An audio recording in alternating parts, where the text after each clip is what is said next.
आज है 18th day और आज का है टॉपिक जादुई कार्यसूची। अगर आप इस बारे में सोचें तो दरअसल कृतज्ञता आपकी सबसे अच्छे मित्र है। यह हमेशा आपके लिए मौजूद रहती है, हमेशा आपकी मदद करने के लिए उपलब्ध रहती है, आपको कभी नीचा नहीं दिखाती है, कभी निराश नहीं करती है और आप इस पर जितने ज्यादा निर्भर होते हैं यह आपके लिए उतना ही अधिक करती है तथा आपके जीवन को उतना ही अधिक समृद्ध करती है। आज का जादुई अभ्यास आपको दिखाएगा कि आप कृतज्ञता पर और अधिक निर्भर कैसे रह सकते हैं ताकि यह आपके लिए कहीं अधिक जादुई चीजें कर सके। जीवन में हर दिन छोटी छोटी समस्याएं अचानक सामने आ खड़ी होती हैं जिन्हें सुलझाने की जरूरत होती है। ऐसे में कई बार हम बौखला जाते हैं बशर्ते हमें स्थिति को सुलझाने का तरीका न मालूम हो। शायद आपकी समस्या यह है कि आपके पास उन सारी चीजों के लिए पर्याप्त समय नहीं है जो आपको करने की जरूरत है। साथ ही आप इस बात को लेकर परेशान रहते हैं कि एक दिन में सिर्फ 24 घंटे ही होते हैं। संभवतः आप काम के मारे बौखला रहे हैं और अधिक खाली समय चाहते हैं, लेकिन आप इसे पाने का कोई रास्ता नहीं देख पा रहे हैं। हो सकता है कि आप घर पर रहकर बच्चों की देखभाल कर रहे हों और परेशान या थके हुए महसूस कर रहे हों, लेकिन आपके पास फुर्सत के पल निकालने का कोई साधन ना हो सकता है कि आपके सामने कोई ऐसी समस्या हो जिसे सुलझाए जाने की जरूरत है, लेकिन आपको जरा भी अंदाजा नहीं है कि इसे सुलझाने के लिए किस ओर मुड़ा जाए। हो सकता है आपकी कोई चीज खो गई हो, आपने उसे खोजने की सबसे अच्छी कोशिश की हो, लेकिन किस्मत ने आपका साथ नहीं दिया हो। या हो सकता है आप किसी को खोजना चाहते हो, जैसे आदर्श पालतू पशु, आदर्श बेबी सिटर, बेहतरीन हेयर ड्रेसर या अद्भुत दंत चिकित्सक या डॉक्टर, और आपके सर्वश्रेष्ठ प्रयासों के बावजूद आप अपनी जरूरत के व्यक्ति को न खोज पाए हों। हो सकता है आप असहज स्थिति में हो क्योंकि किसी व्यक्ति ने आपको कोई ऐसी चीज करने को कहा जिसे आप नहीं करना चाहते और आप नहीं चाहते कि उसकी बात पर कैसे प्रतिक्रिया करें। या हो सकता है कि आप किसी से कोई विवाद हो गया हो और सुलझाने के बजाय परिस्थितियां बिगड़ती नजर आ रही हैं। देखिए, पूरा दिन जो है उसमें बहुत सारे काम रहते हैं, कुछ हम कर पाते हैं, कुछ शायद हमसे छूट जाता है, तो हम अंदर ही अंदर थोड़ा-सा डिप्रेशन में रहते हैं कि ये काम नहीं हो पाया, टाइम कम पड़ रहा है हमारे लिए। या जैसे हम मॉर्निंग एक्सरसाइज या वॉक के लिए हम जाना चाह रहे हैं, लेकिन हमारे पास 10 नए एक्सक्यूजेस होते हैं। क्यों? क्या होते हैं एक्सक्यूजेस? यार ये भी काम करना है, बच्चों को भी देखना है, ये भी काम करना है, ये भी काम करना है, तो टाइम कहाँ है वॉक पर जाने के लिए। और अंदर ही अंदर हम परेशान हो रहे होते हैं, है ना? उन सब चीजों के लिए आज हमको इस चैप्टर से एक सोल्यूशन मिलने वाला है। आपकी कोई चीज खो गई है, कुछ गुम गया है आपका, है ना? और आप इतना परेशान होकर के छोड़ दिए हैं कि अरे ये तो हमारी मतलब किस्मत में नहीं था इसीलिए ये गुम गया है। आपको किसी भी कंसर्न के लिए कोई सोल्यूशन चाहिए या हेल्थ कंसर्न है तो उसके लिए आपको कोई बेस्ट ट्रीटमेंट चाहिए, बेस्ट डॉक्टर चाहिए, उन सब को हम अपनी इस एक्सरसाइज से उन तक पहुंचने में हमें मदद मिल सकती है। अब कैसे, वो देखते हैं। यह जादुई कार्यसूची अभ्यास रोजमर्रा की किसी भी प्रकार की छुटमुट समस्याओं में आपकी मदद करेगा। जब आप यह न जानते हो कि क्या करना है या जब आप बस यह चाहते हो कि आपके लिए कोई चीज की जाए, ऐसे परिणामों को देखकर आप दंग रह जाएंगे। जब आप कृतज्ञता की जादुई शक्ति को आकर्षण के नियम के साथ मिला देते हैं तो लोग, परिस्थितियों और घटनाओं को आपकी इच्छा पूरी करने के लिए दोबारा व्यवस्थित होना होगा। आप यह नहीं जान पाएंगे कि यह कैसे होगा या आपको कैसे दिया जाएगा, लेकिन यह आपका काम नहीं है। आपका काम तो बस वर्तमान में अपनी इच्छा पूर्ति होने के लिए उतने कृतज्ञ होना है जितने आप हो सकते हैं, जैसे यह सचमुच साकार हो चुकी है। और फिर जादू को होने दें। आज ही अपने सबसे महत्वपूर्ण काम की लिखित कार्य सूची तैयार करें जिन्हें आप अपने लिए करना या सुलझाना चाहते हैं। सूची के सबसे ऊपर उसका शीर्षक लिखें, जादुई कार्य सूची। आप अपनी सूची में ऐसे काम लिख सकते हैं जिन्हें करने का समय नहीं है या जिन्हें आप नहीं करना चाहते। साथ ही आप अपनी वर्तमान समस्याएं भी लिख सकते हैं जिनसे रोजमर्रा के सबसे छोटे काम से लेकर जीवन की अधिक बड़ी स्थितियां शामिल हो। अपने जीवन के किसी क्षेत्र के बारे में सोचें जहां आपको अपने लिए कुछ सुलझाए जाने या कराए जाने की जरूरत हो। जब आप अपनी सूची पूरी कर लें तो उनमें से 3 चीजें चुनें और आज उन पर ध्यान केंद्रित करें। कल्पना करें कि एक-एक करके हर चीज जादुई ढंग से आपके लिए की जा रही है। कल्पना करें कि सारे लोग, परिस्थितियां और घटनाएं आपकी खातिरिया करने के लिए पंक्तिबद्ध हो रही हैं। यह इसी समय हो रहा है। आपकी खातिर सारा काम हो जाता है, सब कुछ व्यवस्थित हो जाता है, सब कुछ सुलझ जाता है और आप इसके बदले में जबरदस्त धन्यवाद दे रहे हैं। अपनी 3 चीजों में से प्रत्येक के लिए कम से कम 1 मिनट दें और विश्वास करें कि यह हो चुका है तथा बदले में बहुत अधिक कृतज्ञता महसूस करें। आप किसी दूसरे समय अपनी सूची के बाकी काम पर भी इसी तरीके से अभ्यास कर सकते हैं, लेकिन अपने मनचाहे काम को जादुई कार्य सूची में लिखना बहुत शक्तिशाली होता है ना? लिस्ट बनानी है हमें, जो भी हमारे पेंडिंग काम है या जो आप काम करने जा रही हैं और किसी न किसी रीजन से वो छूट जा रहा है, चाहे वो पार्लर जाना हो, चाहे वो ग्रोसरी लाने ही जाना क्यों ना हो। लेकिन हर बार ऐसा होता है आप जा रहे हो और कुछ सामान छूट जा रहा है, या फिर आप किसी रीजन से हर बार जाने की कोशिश कर रहे हो और जा नहीं पा रहे हो। चाहे आप कहीं भी जा रही हैं, किसी से मिलने जाना चाह रही हैं। ये दूसरा, अगर आपका कोई सामान खो गया है, उसको भी आपको लिस्ट में लिखना है और ये फील करते हुए लिखना है कि वो आपको मिल गया है ना? तो हम उसे दोबारा अपनी तरफ आकर्षित कर सकते हैं, वो जहाँ कहीं भी हो हम उसे एनर्जी भेज सकते हैं। जब मैं ये क्लास कर रही थी जिन मैम के साथ में ये जादुई वाली, तो वो अपना एक एक्सपीरियंस बता रही थी, अपना या किसी और स्टूडेंट का बता रही थी। जो भी वो लेडी थी, वो अपने ससुराल से मायके जा रही थी गाड़ी बुक करके, और 6 से 7 दिन की उनकी छुट्टियां थी और बच्चों की छुट्टियां थी, तो वो लेकर के अपने मायके जा रही थी। गाड़ी में बैठे वो लोग वहां से निकल गए अपने ससुराल से, फिर रास्ते में उन्होंने कहीं पे उतर करके खाना वाना खाया और वहां से फिर वो अपनी मायके की तरफ चले गए। मायके घर पहुंच गई हैं, 7 घंटे की ट्रैवलिंग थी उनकी। उसके बाद वो घर पहुंच गई हैं, घर में सबसे मिली हैं, फिर अचानक से उनकी माँ उनको कहती है कि तुम्हारे कान का कहाँ गया, तुम्हारा इयररिंग कहाँ है? और उन्होंने डायमंड के स्टड पहने हुए थे, उनमें से एक मिसिंग था। अब तो बहुत परेशान हो गई हैं कि आ रही थी, कहाँ गिर गया है। पहले उन्होंने घर में ही चेक किया कि अभी घर के अंदर एंटर करने के बाद ही तो नहीं कहीं पे गिर गया, नहीं मिला।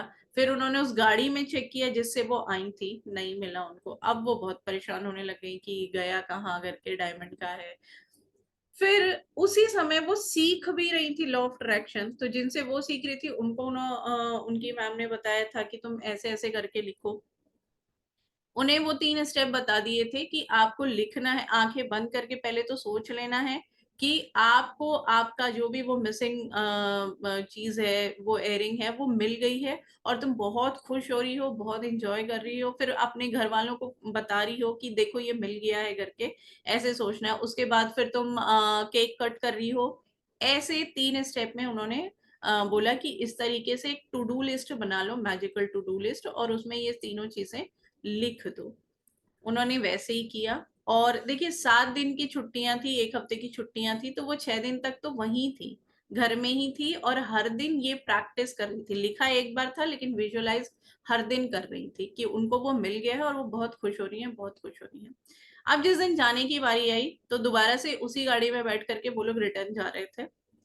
जब रिटर्न जा रहे थे तो उनके ड्राइवर ने अचानक से बोला कि मैम हम लोग आते समय ना इस रेस्टोरेंट में रुके थे, क्यों ना एक बार यहाँ पर उतर करके देख लेते हैं।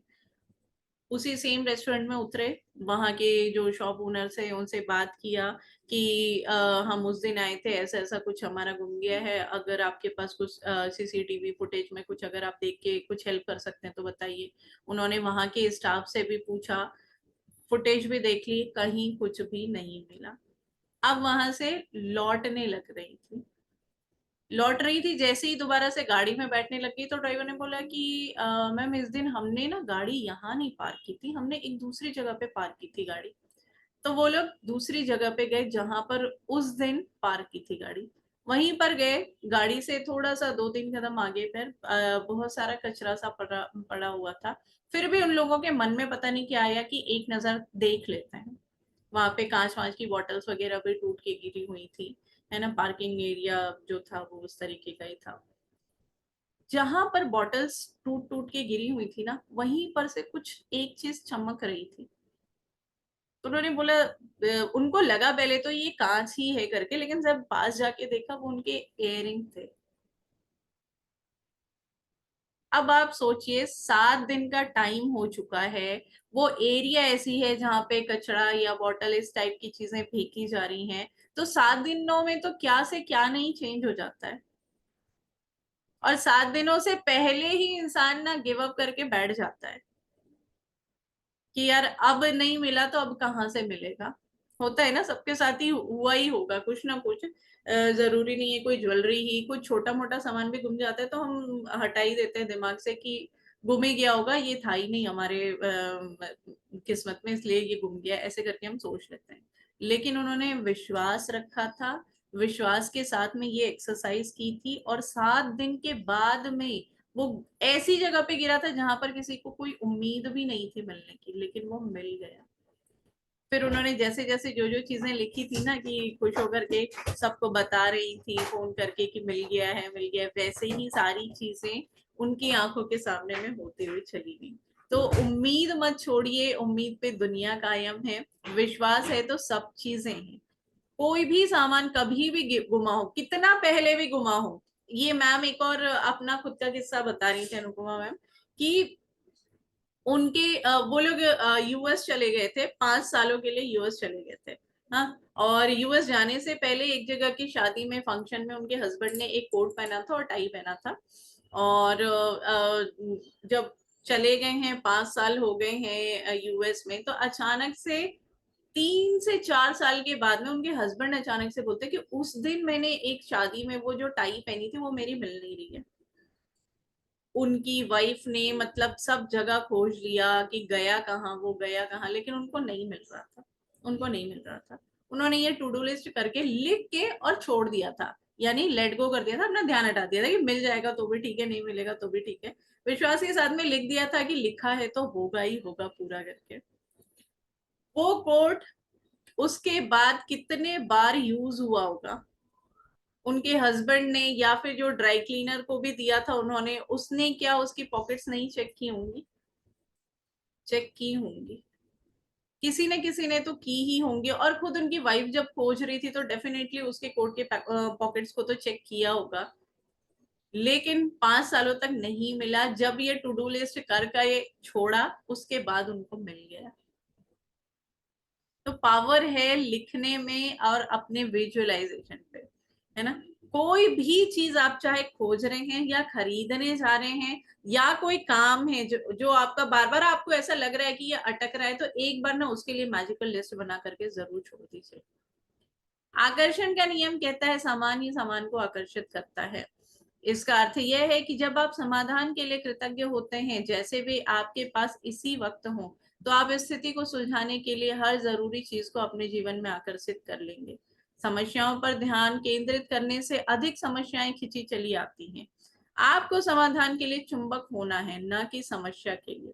आपके पास समाधान है और समस्या सुलझ चुकी है, इस बात के लिए कृतज्ञ होने से समाधान आकर्षित होता है। यानी पहले ही सोच लेने से कि ये चीज मेरी सॉल्व हो गई है, और अब पहले ही आप ग्रेटिट्यूड दे रहे हो उस चीज को, तो हो सकता है जो बेस्ट सोल्यूशन है वो आपके पास में आ जाएगा उस चीज का।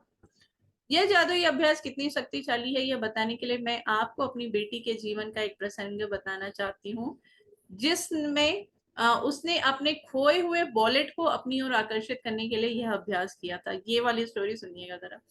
एक रात बाहर रहने के बाद मेरी बेटी को अगली सुबह पता चला कि उसका वॉलेट उसके पास नहीं है। उसे जरा भी अंदाजा नहीं था कि यह कहाँ खो गया है। उसे तो यह पता भी नहीं था कि वह खोया भी है कि नहीं है। उसने उस रेस्टोरेंट में वॉलेट खोजा जहां उसने डिनर किया था। वह टैक्सी कंपनी भी गई जिसकी टैक्सी में बैठ करके घर वापस आई थी। उसने स्थानीय पुलिस स्टेशन और सड़कों पर भी खोजबीन की। उसने आसपास के दरवाजे खटखटाए, लेकिन किसी को भी उसका वॉलेट नहीं मिला था। मेरी बेटी के वॉलेट में सामान्य कीमती चीजें थी, जैसे उसके बैंक और क्रेडिट कार्ड, ड्राइविंग लाइसेंस, नकदी। लेकिन इसके अलावा उसकी सबसे बड़ी चिंता यह थी कि वॉलेट में उसका पता या संपर्क कोई जानकारी नहीं थी, क्योंकि वह कुछ समय के लिए विदेश गई हुई थी। उसके नाम पर कोई सार्वजनिक रूप से सूचीबद्ध फोन नंबर भी नहीं था, और एक आम सरनेम होने के कारण कोई आशा नजर नहीं आ रही थी। है ना। हुआ क्या था, एक रात वो बाहर गई थी, बाहर डिनर वगैरह करने, और वहां से फिर डिनर करके और टैक्सी लेकर के घर आ गई हैं। नेक्स्ट डे वो अपना वॉलेट खोज रही हैं, और उनको मिल ही नहीं रहा है। तो उन्होंने जहाँ जिस रेस्टोरेंट में खाना खाया वहां भी पता किया कि यहाँ कहीं तो नहीं गिरा है, नहीं मिला। जिस टैक्सी से गई थी उस टैक्सी के कंपनी ओनर से भी बात करके वहां भी टैक्सी में भी पता करवाया कि उसमें तो नहीं गिरा है, लेकिन वहां भी नहीं मिला। जहां जिस जिस रास्ते से वो आई, घर पर घर तक पहुंची, और जिस रास्ते से गई थी, कोशिश उन्होंने अपने तरीके से पूरी कर ली थी, लेकिन उनको कहीं भी नहीं मिला था। अब उनको ये टेंशन हो रही थी कि जो भी कार्ड्स और लाइसेंस वगैरह हैं और कुछ पैसा था, कि अगर वो वॉलेट किसी को मिलेगा भी तो उसमें उनका नाम और एड्रेस कुछ भी नहीं लिखा है, तो कोई कैसे उनको वापस रिटर्न करेगा। ठीक है। दूसरा, उनका नाम इतना कॉमन था कि और वहां की जो लोकल डायरेक्टरीज वगैरह होती हैं, पहले डायरेक्टरीज में नंबर लिखे होते थे, तो उसमें भी उनका नंबर नहीं लिखा हुआ था। लेकिन लगभग असंभव दिखने वाली बाधाओं के बावजूद उसने बैठकर अपनी आंखें मूंद ली, और मन ही मन वॉलेट की तस्वीर देखने लगी। उसने चित्र देखा कि वह वॉलेट हाथों में थामे है, उसे खोल रही है, अपना सामान टटोल रही है, और उसे जबरदस्त कृतज्ञता महसूस हो रही है। इसके पास उसके पास वॉलेट है, और हर चीज दोबारा अपने हाथों में मिल गई है। ठीक है। अब ऊपर जितनी भी चीजें हुई उन सबको साइड में रख करके उसने क्या किया, आंखें बंद की, बैठ करके सारा सीन सोचा कि मुझे दोबारा से अपना वॉलेट मिल गया, उसके अंदर का जो भी सामान है वो उसको निकाल निकाल के देख रही है, और खुश हो रही है कि फाइनली मुझे मेरा वॉलेट मिल गया। पूरे दिन जब भी मेरी बेटी इस बारे में सोचा, उसने हर बार कल्पना की कि वॉलेट उसके हाथ में है, और उसे बहुत अधिक प्रसन्नता तथा कृतज्ञता महसूस हुई है कि उसका वॉलेट उसके पास लौट आया है। जब भी याद आ रहा था कि वॉलेट नहीं है, तो वो इसी तरीके से बैठ करके विजुअलाइजेशन कर लेती थी। उस रात उसके पास एक किसान का फोन आया, जो 100 मील दूर रहता था। किसान ने बताया कि उसे उसका वॉलेट मिला है। इस कहानी की असाधारण बात यह है कि किसान को वॉलेट सड़क पर सुबह सुबह मिला था, वह भी मेरी बेटी के घर के ठीक बाहर। किसान ने तत्काल वॉलेट में संपर्क के लिए जानकारी टटोली, मालकिन का पता लगाने की कोशिश में कई फोन घनघनाए, लेकिन कोई फायदा नहीं हुआ। हताश होकर उसने कोशिश छोड़ दी और वॉलेट लेकर खेत चला गया। देखिए, नेक्स्ट डे मॉर्निंग में एक वहां का जो किसान था उसे मिला है वॉलेट। वो देना चाह रहा है, उसकी इंटेंशन सही है, लेकिन उसके पास कोई फोन नंबर नहीं है, कुछ है ही नहीं, तो वो कहाँ से रिटर्न करेगा। तो और अंदाजे में उसने 2-3 जगह पे कहीं पे फोन भी लगाए होंगे, तो उसकी बात हुई नहीं किसी से। तो लास्ट में उसने वॉलेट रखा अपने पास और दोबारा से अपने खेत की तरफ चला गया। लेकिन खेत में घूमते घूमते उसे वॉलेट बार बार याद आता रहा, और उसने आखिरी बार इसकी मालकिन की खोज करने का निर्णय लिया। उसे एक पर्ची पर एक व्यक्ति का नाम दिखा, और उसके नाम को मेरी बेटी के सरनेम के साथ मिलाकर डायरेक्टरी सर्च को फोन किया। उस नाम और सरनेम वाला एक ही नाम था। किसान ने उसी फोन नंबर को घुमाया, और वह मेरी बेटी के पिता का फोन नंबर था।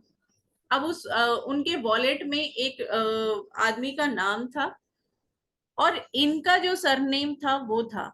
तो जब उन्होंने उसी नाम पर लगाया तो वो उनके पापा का नंबर निकला। हम यह बात आज तक नहीं समझ पाए कि उस किसान को वो नंबर कैसे मिला, क्योंकि यह अनलिस्टेड नंबर था। देखिए, यहाँ पे वो खुद बता रही है कि डायरेक्टरी में वो नंबर ही नहीं था, तो वो नंबर उसको मिला कैसे। इस घटना के बाद हमने कई बार डायरेक्टरी असिस्टेंट को फोन करके पूछा, और हर बार यही प्रतिक्रिया मिली थी कि माफ करें, इस नाम से कोई नंबर ही नहीं है। है ना। ये मैजिक नहीं है तो क्या है, डायरेक्टरी में नंबर नहीं है, लेकिन जो वो फार्मर था उसने वो नंबर डायल कर लिया जिससे जो उसके पापा का नंबर था, और उनको वॉलेट मिल गया।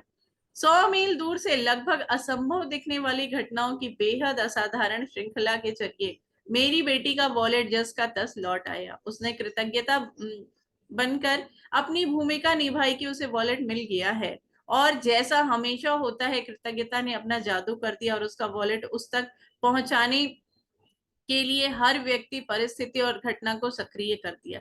कृतज्ञता की जादुई शक्ति आपके इस्तेमाल के लिए भी उपलब्ध है और हमेशा रही है। आपको तो बस इसे अपने लिए खोजना है और इस्तेमाल करना सीखना है ना। बस एक बार करके रख दीजिए और विजुअलाइजेशन करते रहिए। जब भी उस चीज से रिलेटेड अगर आपके मन में कुछ ऐसा डाउट आ रहा है कि वो कहाँ है, अभी तक क्यों नहीं मिल रहा है, तो बस एक बार अच्छे से ग्रैटिट्यूड दे करके और फिर उसके बारे में आपको सोचना है। तो जैसे हम ब्लेसिंग्स लिखते हैं मॉर्निंग में, वो लिखना है, रात को स्टोन वाले असाइनमेंट करते हैं, वो करना है। अपनी सूची के लिए 3 सबसे महत्वपूर्ण काम चुने। यहाँ पर ये बता रही हैं कि 3 चीजों की आपको लिस्ट बनानी है और एक एक करके हर एक सब्जेक्ट के बारे में आपको विजुअलाइजेशन करना है। और कम से कम कोशिश करिएगा 1 मिनट का समय एक टॉपिक को जरूर दीजिएगा। और इस तरीके से हमें विजुअलाइजेशन करना है। आज की स्टोरी बहुत अमेजिंग वाली है। अब आप इनके एग्जाम्पल से भी सीखने की कोशिश कीजिए और अपने माइंड को भी बोलिए कि जब उसका सब कुछ मिल सकता है तो मेरा क्यों नहीं मिल सकता है। कोई भी सामान हो, कोई भी सामान हो, है ना, उसको आंखें बंद करके सोचिए एक बार कि वो सामान दोबारा से आपके हाथ में आ गया, आप उसको फील कर रहे हो, है ना, और खूब खुश हो रहे हो, खूब खुश हो रहे हो। अपनी फीलिंग को विजुअलाइजेशन में थोड़ा सा मिक्स कीजिए तो ही और मजा आएगा, है ना। और ऐसे ही आपका कोई भी पेंडिंग काम है, आप उसकी लिस्ट बना सकते हो। आपको इवन मान लीजिए बहुत लोगों के साथ ऐसा होता है कि आप लोगों ने किसी दूसरे को कुछ पैसे दिए थे कभी, उनकी जरूरत के टाइम पे, उन्होंने बोला भी था कि हाँ हम टाइम पे दे देंगे, लेकिन वो दे नहीं रहे हैं, है ना। और रिलेशनशिप कुछ ऐसा है कि आप डायरेक्ट मांग भी नहीं पा रहे हो, या आपने 2-3 बार बोला भी है, स्टिल कोई सामने से आपको नहीं दे रहा है। उसके लिए भी आप टू डू लिस्ट बना सकते हो। ये मैंने जब टू डू लिस्ट बनाई थी, तो मेरी एक रिलेटिव है, उन्हें 2 साल पहले मेरे हस्बैंड ने कुछ पैसे वापस दिए थे, पैसे दिए थे उनको, उस समय कुछ जरूरत थी, तो इन्होंने 40,000 अराउंड कुछ दिया था। अब रिलेशन ऐसा है कि ये बोल नहीं पाते हैं, कोई भी नहीं बोलेगा, ऐसा कुछ क्लोज रिलेशन था तो मैंने बोला ठीक है, नहीं बोल पा रहे हैं, कोई बात नहीं है। जब ये चीज सीखी थी मैंने, तो मैंने लिख दिया था कि अनएक्सपेक्टेड अमाउंट पैसा आ रहा है करके, और अमाउंट लिख दिया था, अमाउंट लिख दिया। और नेक्स्ट डे सामने से जो रिलेटिव थे उनका फोन आया कि अरे तुम्हारे पैसे ना मैं अभी देना चाह रही हूँ, मुझे अपना बैंक अकाउंट नंबर दे दो, है ना। तो अगर ऐसा कोई है जिससे आप बोल नहीं पा रहे हो सामने में, तो ये जो मैजिकल एक्सरसाइजेस है ना, हम इनकी हेल्प से भी काम कर सकते हैं। हर जगह पे बस एक ही चीज होती है कि सीधे उंगली से घी मत निकालो, उंगली को टेढ़ी कर लो। हमेशा कोई ना कोई ऐसी असाइनमेंट यूज कर लीजिए और करके छोड़ दीजिए। उसके बाद फिर बहुत ज्यादा फोकस भी मत डालिए कि लिखा तो था उस दिन, लिख दिया है, अभी तक क्यों नहीं आया, क्यों नहीं आया। लिखिए और विद फेथ उसको बस बंद करके रख दीजिए अपने डायरी में। ठीक है, चलिए आज का सेशन यहीं पे एंड करते हैं और दोबारा से ज्वाइन कीजिए, डांस करके फिर खत्म करेंगे। ठीक है।